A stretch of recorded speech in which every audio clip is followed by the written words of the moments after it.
Hello and welcome to another Team Moray Robotics video. Today I'll be talking about and reviewing the Battlebots Destruct-A-Thon. So before I recap the event, I'll talk about what the Destruct-A-Thon is for anyone who isn't very familiar with it. So the Destruct-A-Thon is a nightly robot combat show held at the Battlebots Arena in Las Vegas.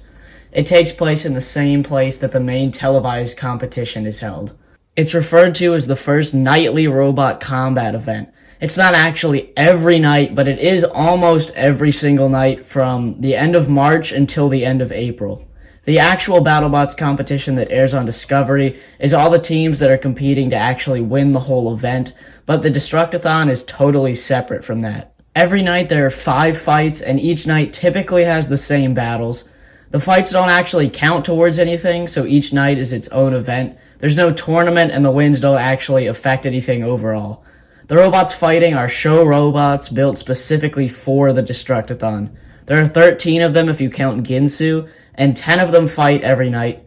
Like I said, usually they have the same fights every night, but occasionally they will swap certain robots out in specific fights. The show robots are all versions of robots from the show with one exception.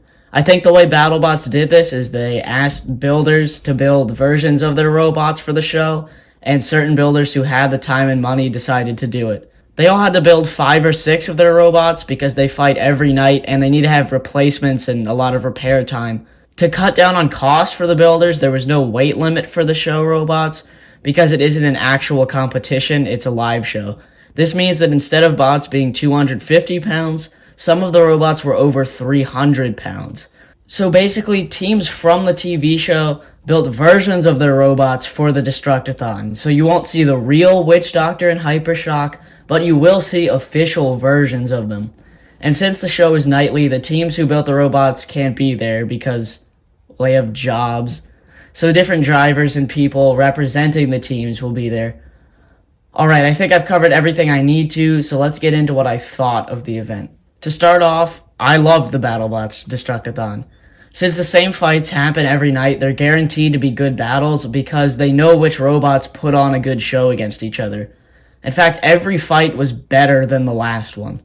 The show was about an hour and a half with 5 battles that had a maximum of 3 minutes, just like the show. I was extremely impressed with how well paced the event was.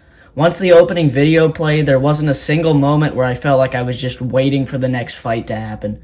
Because in between fights, while the bots were being loaded out, replay videos and interviews were going on, and while the next bots were being loaded in, videos introducing them were playing. The videos that played did a great job of introducing the next robots to the audience and got everyone excited to see them in action. I had platinum tickets, so I got to sit right up next to the box and was right by the corner of the upper deck, so I had a great view and got to see robots come right in front of me. After the show, there was a tour of the building for Platinum Club spectators, which was also very cool. So overall, the event was extremely fun, and I recommend going if you're able to. Okay, before I go over the event, I just want to say that I flew all the way out to Las Vegas, so I didn't just go to BattleBots. I also looked at a bunch of the other attractions there as well. I went to an aquarium and 2 other large fish tanks, and I didn't see a single moray eel. As Team Moray Robotics, I'm very disappointed. The Caesar's Palace Aquarium even has plenty of spots for them to hide. This is what that could have looked like. So maybe think about getting some eels, Las Vegas. Alright, before the event started, spectators could get there early and hang out in the lobby where they could buy merchandise, food and drinks, and look at some robots on display.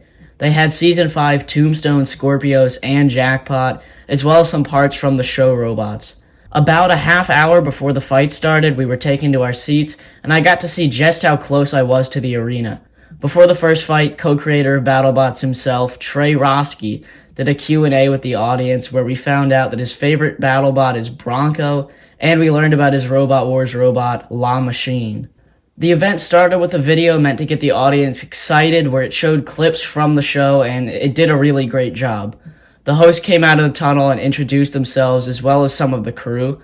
The hosts/commentators were Bill Dwyer, one of the original BattleBots hosts on Comedy Central, and Steve Judkins. Both of them did a very good job commentating and introducing the robots, but they were still no Chris and Kenny. Then the drivers of the robots for the night were revealed to be Trey Roski and David Rush from Team Malice. They would drive all of the robots at that particular night. The first fight was between Kraken and Tazbot. Kraken is, of course, the classic Crusher robot who's been around since Season 3 of the reboot. The Showbot version is not the Season 7 spinner design, but instead Matt Spurk went back to the Crusher for the Destruct-A-Thon. Its opponent was Tazbot, an old Comedy Central era robot built by the Lockjaw team captain Donald Hudson. Its intro video included videos of Donald explaining what the robot was. Tazbot's a unique robot with a lifting arm on a rotating turret to allow for interesting attack angles. Now, I didn't record any of the fights because I wanted to just enjoy them while they were happening, but I do have a few pictures from them. I'll also show some footage from other Destruct-A-Thon shows on YouTube, and I'll put the link to those original videos in the description.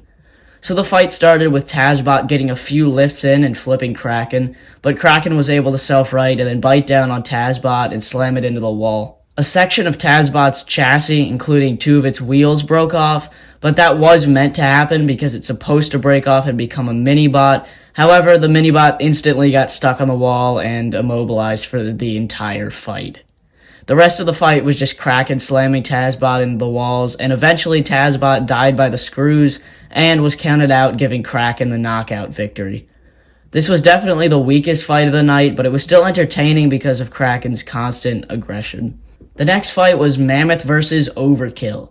Mammoth is a fan-favorite robot who's been around since Season 4, and it's the most unique robot at the show because it's the biggest Battlebot of all time. It's about 6 feet tall and has this rotary lifter that allows it to launch its opponents across the box. Overkill is another classic Comedy Central robot that was rebuilt as a showbot. It's a 2-wheel drive wedge robot with a massive swinging sword, but it doesn't really have that much power behind the sword, so I fully expected Mammoth to get the victory. The fight started with Mammoth lifting and tossing Overkill around, but then Mammoth flipped itself against the upper deck due to the amount of force in its lifter. Overkill helped itself right, and Mammoth continued to fight, but flipped itself a few more times throughout the battle. Eventually, Mammoth ended up on its side in the corner near one of the doors, and something really crazy happened.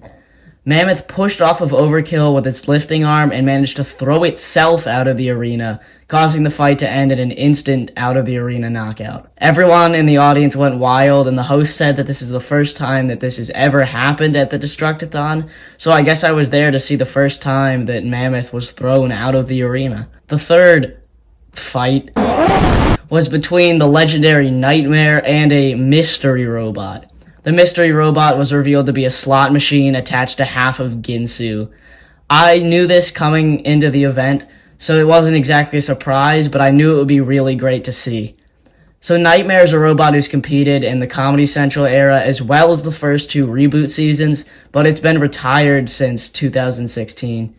Nightmare's a massive vertical spinner robot that can reach about 200 miles per hour with its disc.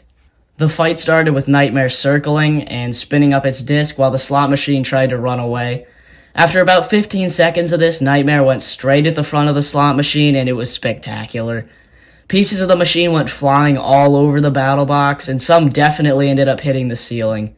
Nightmare hit it for maybe another minute before the slot machine was counted out, and at one point a large chunk of the slot machine landed on the upper deck.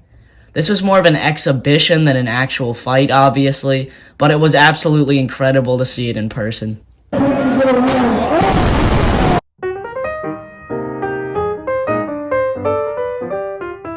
The fourth fight was Trey's favorite, Bronco, versus Chopper. So Bronco is one of the most legendary BattleBots of all time. It's always one of the top seeds until it retired after a poor showing in Season 4. It's a pneumatic flipper robot that can launch opponents extremely high, and the team behind Bronco donated a few copies of the robot they had to the show after officially announcing that Bronco would be retired from the main competition. Besides the final battle of the night, I was most excited to see Bronco. Chopper is the only showbot that isn't a version of a pre-existing robot. It was built by former Copperhead captain Zach Goff, and it's an axe robot with a giant wedge that shoots sparks out the back of it for show. So the fight started with Bronco flipping Chopper through the air while the fireworks were going off, and it just looked so cool. Bronco tossed it around some more, and then the best part of the fight happened. Bronco launched Chopper onto the upper deck right in front of me, and then backed up, got a running start, and fired the flipper, causing Bronco to jump up onto the upper deck itself. I'd seen videos of it doing that, as well as Banshee doing the same thing at Proving Grounds, but I still wasn't expecting that at all. Bronco kept the fight going, and the entire rest of the fight took place right in front of me in the short corner. Bronco tossed Chopper around, and at one point the pulverizer dropped on Chopper and caused an explosion.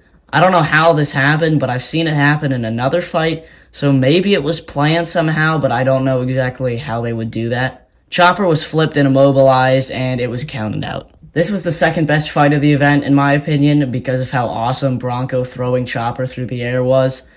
However, this is the only non-slot machine fight to kind of be rigged. When Chopper was flipped, you could see that little metal nubs were welded to the underside of its wedge to keep it up off the ground. So this allowed Bronco to get under it every time and make sure it was a spectacular fight. This is fine because the wins don't actually count towards anything, and I do think that Bronco would have won it even without the assistance. The final fight of the night was between Hypershock and Witch Doctor, and it ended up being the best one. Hypershock is the fan-favorite vertical spinner that looks exactly how Will Bales usually acts. It's been around since Season 1, and has been a top competitor for the past 2 seasons, even winning most destructive after Season 6. I would say it's probably in my top 10 favorite robots, and it's just always a joy to watch. However, Witch Doctor is my favorite robot of all time. It's been here since World Championship 1 as well, and it's a 2-time runner-up, Golden Bolt runner-up, 2-time Bounty winner, and Amazon Remarsh champion. I was obviously rooting for Witch Doctor, and I had seen these two fight at the Destruct-A-Thon on YouTube, so I knew that this one was going to be a toss-up. Apparently, they have a very even win-to-loss record against each other, so this one would be close. The first half of the fight was Hypershock just beating Witch Doctor up, flipping it again and again. Witch Doctor lost a right side drive chain, causing Trey to have impaired drive on his robot. It also lost its back plate and one of its wedge plates. Its uprights were bent on one of the impacts, but this didn't stop Witch Doctor. If they bent about another inch, Witch Doctor's spinner probably would have been jammed up, so they got pretty lucky there. Witch Doctor was flipped upright on one hit, and they did manage to rip off one of Hypershock's forks, which split in half and flew into my corner. Hypershock continued to dominate until one hit threw Witch Doctor onto its back, but also managed to flip Hypershock. Earlier in the fight, Hypershock lost an upright, so now it only had one wheel touching the floor, and its weapon was dragging against the floor and not spinning. Both bots were now inverted, but Witch Doctor still had better mobility due to still having its uprights on. Witch Doctor chipped away at Hypershock and eventually flipped itself upright by using its weapon spinning down. Kinda like my Roomba fight. From there, Witch Doctor was almost fully functional and Hypershock could hardly do anything, so the last maybe 45 seconds were Witch Doctor just beating Hypershock up, including tearing the other fork off and sending a piece into the ceiling where it shattered a light. This was the only fight of the night that actually went the full 3 minutes, and usually 3 judges decide the winner based on a point system, but at the live show, the winner is decided by crowd vote. This was an extremely close fight, so I was worried for Witch Doctor. A lot of people did cheer for Hypershock to win, but in the end, more people chose Witch Doctor as the winner. This fight was so close and definitely the highlight of the whole night. After the final battle, Bill Dwyer came over to the VIP section and handed out pieces of the slot machine to the younger fans. So now I have a piece of a slot machine to go with my other assorted broken parts. The guy representing Team Mammoth gave us the tour, which had us walk by the battle box, through the tunnel and pits, and then look at all 10 of the broken robots we saw fight. Someone had to get on a scissor lift to fix the light that Witch Doctor and Hypershock smashed. We got to see the buttons that operate the pulverizers, as well as the start buttons. I got a good look at the champion banners, which included Comedy Central heavyweights and the modern champions. The pits are in the main building, unlike the actual competition, where they're in a huge tent out back. We got to see all of the many spare robots and parts, as well as a random picture of Jameson Go. Since 10 robots fight each night, there were 3 that we didn't get to see: Whiplash, Diablo, and Malice. But we did see a couple of Whiplash Eye, in the pits. I also saw a Diablo, but I didn't actually see Malice. At the end of the tour, everyone got to look at the 10 robots from the night show and ask questions, as well as taking pictures. I've seen heavyweights before at the NHRL Bot Museum, but it's still wild just how big these robots are in person. Mammoth is so fun to stand next to, and I even got to see the legendary battery box. It was so cool being able to see my favorite robot up close, even if it wasn't the competitive version of Witch Doctor. You really get a sense for how much damage combat robots can do. Also, I got to show Kraken my Kraken shirt. On the way out, I even got to see the giant nut, which is, I guess, the one for next season, if it happens. Finally, I bought some merchandise, which included a piece of Mammoth. They sold a ton of battle damage pieces in the gift shop. Some of them, like Mammoth's bit, were small and inexpensive, but you could also buy bigger parts, including Chopper's entire axe. I think the Mammoth piece I bought is the tip of one of its stabilizers, and it came with a certificate of authenticity, listing the part number and saying that it was damaged by Overkill. So overall, I love the Battlebots Destruct-A-Thon. Like I said, there was no waiting once the show got started, and seeing heavyweights in person is just fantastic. Even if you don't get VIP tickets, the normal seats all seemingly had a very good view of the action, and you're still close enough to fully enjoy everything. So if you're able to, check out the Battlebots Destruct-A-Thon. Something special is happening very soon.